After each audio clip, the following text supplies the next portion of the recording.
Long-time viewers of this channel will probably know that I'm a massive fan of the Far Cry series, and in particular, the Far Cry level editor.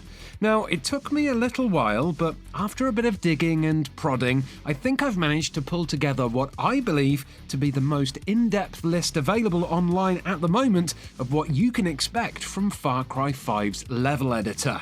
There's loads of info in here, starting from the simple stuff like how many modes are available, right through to some really detailed breakdowns of new assets and effects, and the way you can alter the environment to suit your needs.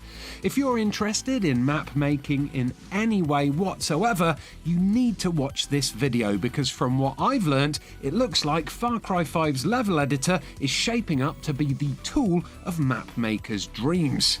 Oh, and before I kick things off, I should give a quick thank you to YouTuber Far Cry Universe. He's let me use his speed mapping footage from Far Cry 4's level editor on the PC in this video, and you'll be seeing that pop up in the background every so often, because so far the amount of available footage showing off Far Cry 5's level editor in action is extremely limited.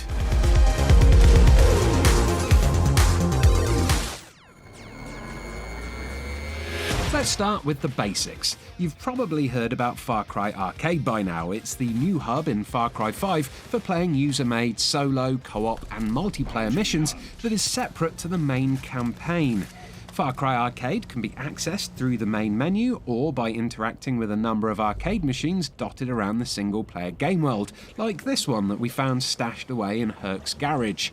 You cannot, however, gain access to the Far Cry 5 level editor through Far Cry Arcade. The level editor is only accessible through the main menu of Far Cry 5, so if you want to build rather than play, you'll need to exit out of Hope County and head back to the title screen. Far Cry 4 was a major disappointment for map makers because, for the first time in the series, the level editor wouldn't let you make multiplayer maps. Thankfully, Ubisoft have listened to the community this time around, and multiplayer map making is back with a vengeance. A Far Cry vengeance, you could say. In the level editor, you can make maps for two types of multiplayer game modes, Deathmatch and Team Deathmatch. Multiplayer is limited to 12 players in Deathmatch, or 2 teams of up to 6 players each in Team Deathmatch. You'll also be able to make challenge maps for solo and co-op play, and you'll be able to choose from 4 available game modes: Assault, Outpost, Bounty Hunt and Journey. In Assault maps, you need to kill every last enemy on the map, while in Outpost, you have to liberate user-made outposts in a similar way to how you do it in the main game. Bounty Hunt is a brand new game type that lets players track and kill targets before reaching an extraction zone, whilst Journey tasks them with finding the exit in user-created mazes. This should be particularly welcome news to those in the map-making community who loved creating obstacle course-style maps. You are triumphant.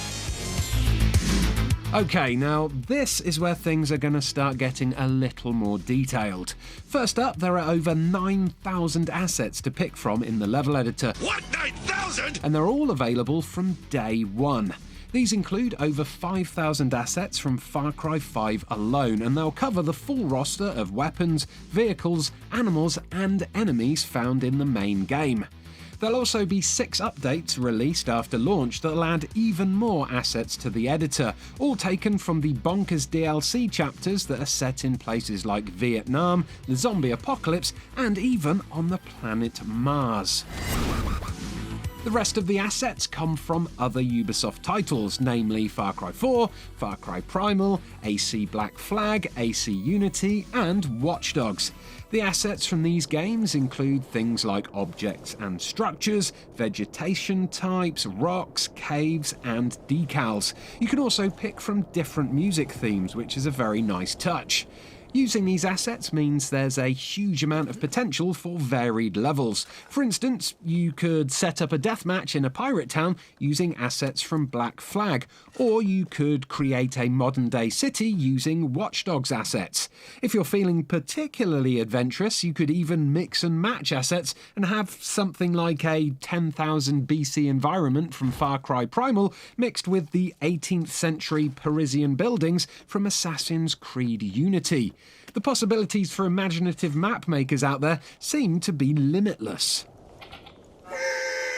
Now, you'll notice I didn't mention Ravin Rabbids even once during the last point. Sadly, Rabbids assets will not be available in Far Cry 5, so you won't be able to fight them or any other enemies from the aforementioned Ubisoft titles for that matter.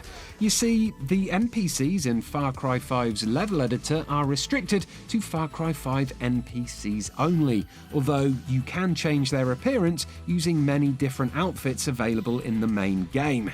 This should help provide a lot more variety across all your maps compared to previous games in the series where you could only add cookie-cutter enemies and allies. Far Cry 3's level editor was a notable failure because you weren't able to add vehicles. Thankfully, this was remedied in the following game, although only on solo and co-op maps due to the lack of multiplayer. This time round, Ubisoft has listened to fan feedback and given us the best of both worlds. In Far Cry 5, you'll be able to place vehicles in solo, co-op and multiplayer maps. As I mentioned in a previous point, all the vehicles from Far Cry 5 will be available, so as well as the usual cars and boats, we'll also be able to build maps that include helicopters and even planes.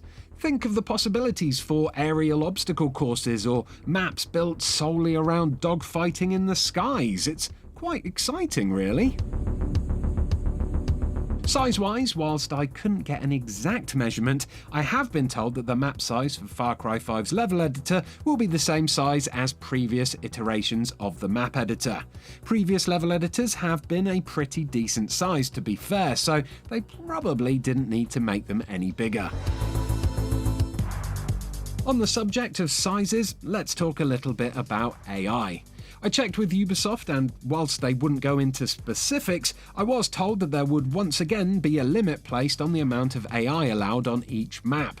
This is due to performance issues, which is fair enough, but whether we're allowed more AI than in previous games remains to be seen. Ubisoft has also added in the option to place something called control zones in Far Cry 5. These zones tell an AI, which can either be an NPC or an animal, to stick to a specific area on the map, which is great news for those of you wanting to create more elaborate maps with, say, ambushes or enemy patrols.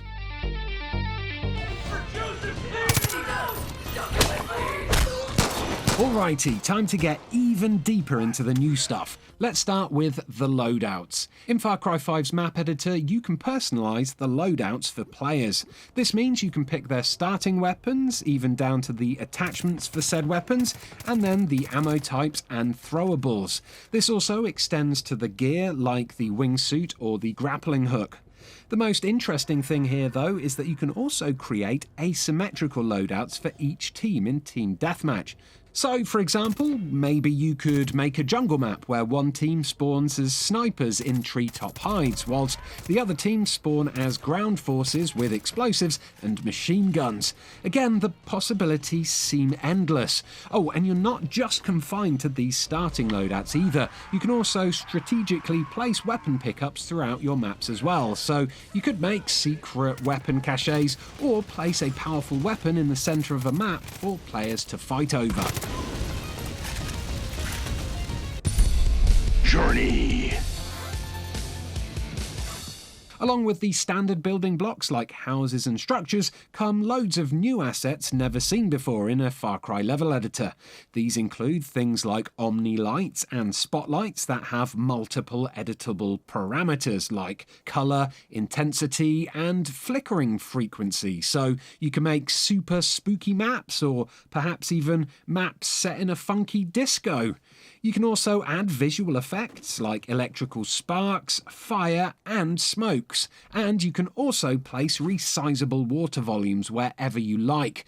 You can even change their appearance, which means, at a guess, you could make pools of green acid or surround your islands with a blood red sea.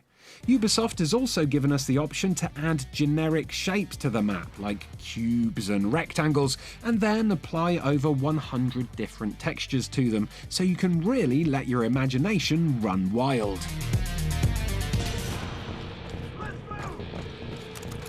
It's It's not just visual assets you can add though. As I mentioned earlier, you can also add musical themes to your maps by using tracks from the Far Cry franchise and from Black Flag and Unity. Not only that, but you can also add an ambient sound to your map, from creepy forest noises to quiet jungles to the echoey horrors of a deep, dark dungeon. Allegedly, there's many different sounds to choose from, so any map you make has the potential to be super atmospheric.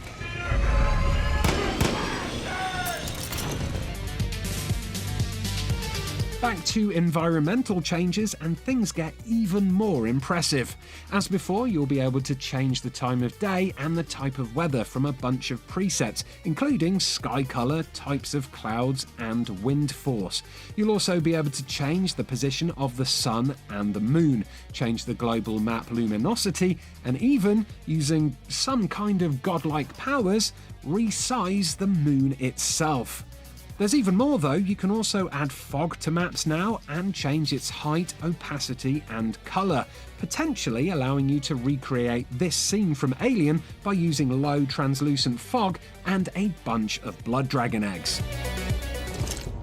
To add extra realism to your creations, you'll also be able to place 3D backdrops in your map.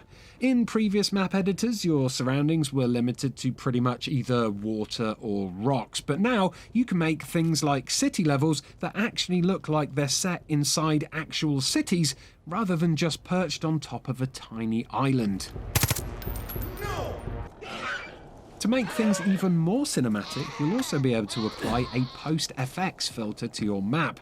That means things like black and white filters, jungle filters for those god rays shining through the trees type effects, through to things like hallucination effects, in case you really want to make something that's all trippy and weird. Talking about trippy and weird, you can also add modifiers to your map, which will help you give different feels to each one you create. There's a load to choose from, but the ones mentioned to me were no fall damage, low gravity, friendly fire, and adding a timer. No fall damage and low gravity sound especially fun to me, so perhaps we'll see loads of missions set on creepy, haunted moon bases with everyone bouncing around from asteroid to asteroid. That'd be pretty cool.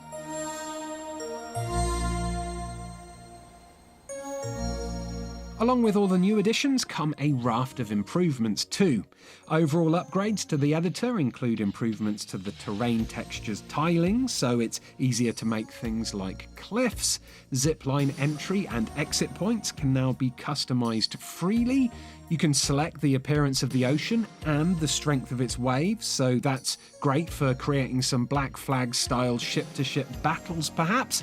And you can add respawn timers to weapon and ammo pickups that have been placed on your maps. Finally, you can also use climbable, destructible and explosive objects to your advantage when creating a map, which is nice because who doesn't love using explosive objects to their advantage in video games?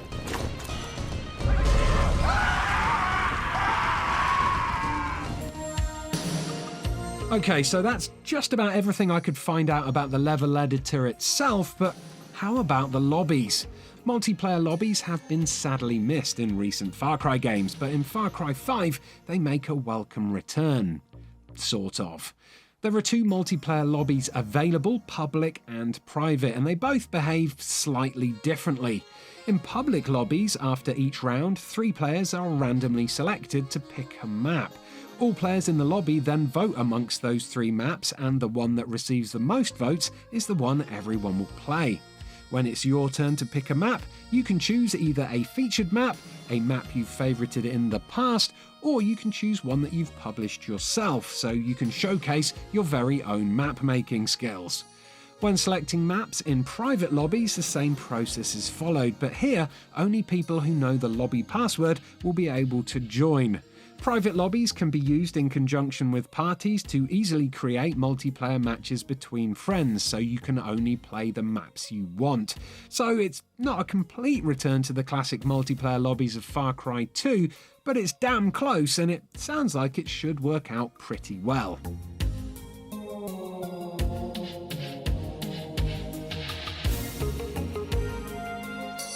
In In terms of refinements made to map publishing, now when you publish a map multiple times, it'll automatically replace the previous version. That means you won't need to keep uploading and then deleting tester maps as you refine your designs through gameplay tests. You'll also be able to see which version a map is by checking its details in the arcade. So now we know about Far Cry Arcade and we know about the map editor, but what about the rewards for playing and completing user-created maps? Well, as you play, you'll earn arcade progression points. The more you play, and for each level of arcade progression you reach, you'll be awarded in-game currency and perk points. You can use both of these to unlock weapons, avatar clothes, perks, and more, and all of these can be used in either the main game or brought along to Far Cry Arcade. That all sounds great, but what about rewards for players who've made popular maps? Unfortunately, right now there are no tangible rewards for successful map makers out there other than fame amongst the community. I was told that the Far Cry team will be paying close attention to the map making community though, and that they're working on ways to reward their talents. Just what those rewards will be remains to be seen. Whew, and there we go. That's pretty much an exhaustive list of everything I could find out about Far Cry 5's level editor. I'm pretty hyped about this one. After the disappointments of 3 and 4, it seems like Ubisoft has finally gotten its act together and given the map-making community exactly what they've been asking for. And I can't wait to see and play what you lot make with it. Thanks for watching, do like and subscribe if you found this video useful, and do have a lovely day. Goodbye. Nous, on fait des jeux avec des règles prédéfinies. Lorsque tu envoies un produit comme l'arcade en ligne, les gens ont plus de règles, ils font ce qu'ils veulent, et puis c'est ça qui est merveilleux.